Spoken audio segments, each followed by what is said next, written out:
سورة البقرہ آیت نمبر 142۔ اعوذ باللہ من الشیطان الرجیم، بسم اللہ الرحمن الرحیم۔ سیقول السفہاء من الناس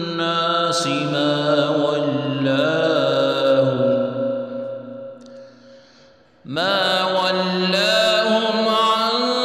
قبلتهم التي كانوا عليها قل لله المشرق والمغرب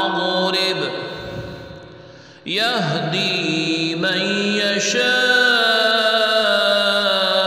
إلى صراط مستقیم۔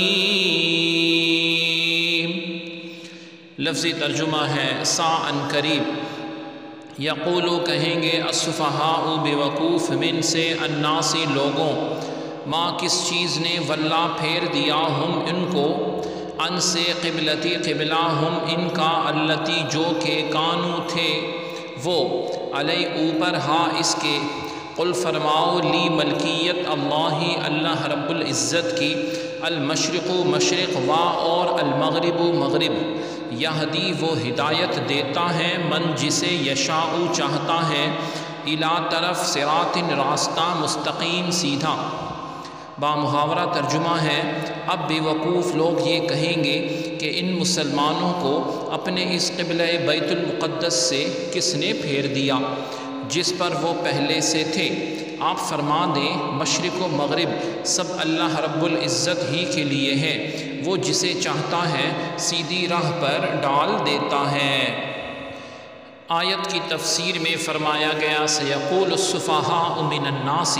اب بے وقوف لوگ کہیں گے۔ اس آیت کے شان نزول کے بارے میں مفسرین کا ایک قول یہ ہے کہ یہ آیت یہودیوں کے بارے میں نازل ہوئی جب بیت المقدس کی جگہ خانہ کعبہ کو قبلہ بنایا گیا تو اس پر انہوں نے اعتراض کیا کیونکہ یہ تبدیلی انہیں ناگوار تھی۔ دوسرا قول یہ ہے کہ یہ آیت مکہ کے مشرکین کے بارے میں نازل ہوئی کہ جب قبلہ تبدیل ہوا تو انہوں نے آپس میں کہا کہ محمد مصطفیٰ صلی اللہ علیہ وآلہ وسلم اپنے دین کے بارے میں تردد یعنی شک کا شکار ہیں اور ابھی تک ان کے دل میں اپنی ولادت گاہ یعنی مکہ مکرمہ کا اشتیاق موجود ہے، یعنی اشتیاق کہتے ہیں شوق کو، لہٰذا جب انہوں نے تمہارے شہر کی طرف توجہ کر لی ہے تو ہو سکتا ہے وہ تمہارے دین کی طرف بھی لوٹ آئیں۔ تیسرا قول یہ ہے کہ یہ آیت منافقوں کے بارے میں نازل ہوئی کیونکہ انہوں نے اسلام کا مذاق اڑاتے ہوئے قبلے کی تبدیلی پر اعتراض کیا تھا۔ چوتھا قول یہ ہے کہ یہ آیت مشرکین، منافقین اور یہودی تینوں کے بارے میں نازل ہو سکتی ہے کیونکہ قبلے کی تبدیلی پر طعن اور تشنیع کرنے والوں میں سب شریک تھے۔ اس آیت مبارکہ میں غیب کی خبر بھی موجود ہے۔ پہلے سے فرما دیا گیا کہ بے وقوف اور جاہل لوگ قبلے کی تبدیلی پر اعتراض کریں گے، چنانچہ ویسا ہی واقع ہوا کہ لوگوں نے اس پر اعتراض کیا۔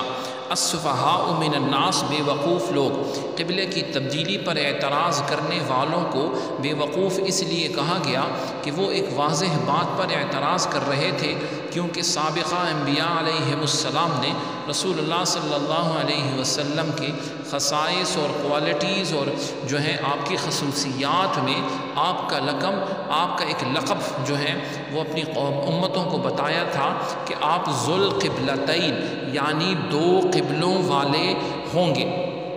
اور قبلے کی تبدیلی تو اس بات کی دلیل تھی کہ وہی نبی ہیں جن کی پہلے انبیاء علیہم السلام خبر دیتے آئے ہیں، تو سچائی کی دلیل کو تسلیم کرنے کی بجائے اس پر اعتراض کرنا حماقت ہے، اس لیے انہیں قرآن نے بے وقوف کہا۔ جیسے کوئی دھوپ کے روشن ہونے کو سورج کے طلوع ہونے کی دلیل بنانے کی بجائے طلوع نہ ہونے کی دلیل بنائے تو اسے بے وقوف کے سوا اور کیا کہا جا سکتا ہے۔ اس آیت میں بیت المقدس کے بعد خانہ کعبہ کو قبلہ بنائے جانے پر اعتراض کرنے والوں کو بے وقوف کہا گیا۔ اس سے معلوم ہوا کہ جو شخص دینی مسائل کے حکمتیں نہ سمجھ سکے تو اور ان پر بے جا اعتراض کرے وہ احمق اور بے وقوف ہے، اگرچہ دنیاوی کاموں میں وہ کتنا ہی چالاک ہو۔ آج کل ایسے بے وقوفوں کی کمی نہیں ہے، چنانچہ موجودہ دور میں مسلمان کہلا کر شراب، سود، پردے حیا اور اسلامی نظام وراثت اور حدود اسلام پر اعتراضات کرنے والے لوگ موجود ہیں، اور ایسے لوگ قرآن حکیم کے حکم کے مطابق بے وقوف ہیں۔ آگے فرمایا ما ولاہم عن قبلتہم التی کانوا علیہا، ان مسلمانوں کو ان کے اس قبلے سے کس نے پھیر دیا جس پر وہ پہلے تھے۔ قبلہ اس جہت کو کہتے ہیں جس کی طرف انسان منہ کرتا ہے، اور چونکہ مسلمانوں کو خانہ کعبہ کی طرف منہ کر کے نماز ادا کرنے کا حکم دیا گیا ہے، اس لیے خانہ کعبہ مسلمانوں کا قبلہ ہے۔ یاد رہے کہ حضرت آدم علیہ السلام سے لے کر حضرت موسیٰ علیہ السلام تک قبلہ کا خانہ کعبہ ہی رہا، پھر حضرت موسیٰ علیہ السلام سے لے کر حضرت عیسیٰ علیہ السلام تک بیت المقدس قبلہ جو ہے وہ بنا، جس پر سب مسلمان جو جتنے ایمان والے تھے مسلمان نماز پڑھتے تھے۔ اچھا، اور مسلمان بھی مدینہ منورہ میں آنے کے بعد تقریباً 16 یا 17 ماہ تک بیت المقدس کی طرف منہ کر کے نماز پڑھتے رہے، اور اس کے بعد نماز ظہر کی ادائیگی کے دوران مسجد قبلتین میں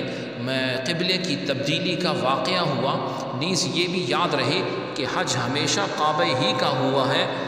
اس بیت المقدس کا حج کبھی نہیں ہوا۔ آگے فرمایا قل للہ المشرق والمغرب، تم فرما دو مشرق و مغرب سب اللہ رب العزت ہی کا ہے۔ قبلے پر اعتراض کرنے والے تمام لوگوں کو ایک ہی جواب دیا گیا کہ انہیں کہہ دو کہ مشرق و مغرب سب اللہ رب العزت کا ہے، اسے اختیار ہے جسے چاہے قبلہ بنائے، کسی کو اعتراض کرنے کا کیا حق ہے؟ بندے کا کام فرما برداری کرنا ہے۔ گویا فرمایا کہ اے حبیب صلی اللہ علیہ وسلم، آپ فرما دو ہم مشرق اور مغرب کے پجاری نہیں کہ سمتوں پر اڑے رہیں، بلکہ ہم تو اپنے رب ذوالجلال کی عبادت کرنے والے ہیں۔ وہ جدھر منہ کرنے کا ہمیں حکم فرمائے ہم ادھر ہی منہ کر کے نماز پڑھتے ہیں اور پڑھتے رہیں گے۔ سبحانک اللہم و بحمدک، اشہد ان لا الہ الا انت، استغفرک و اتوب الیک، وصلی اللہ تعالی علی خیر خلقہ محمد وعلی آلہ و اصحابہ اجمعین برحمتک یا ارحم الراحمین۔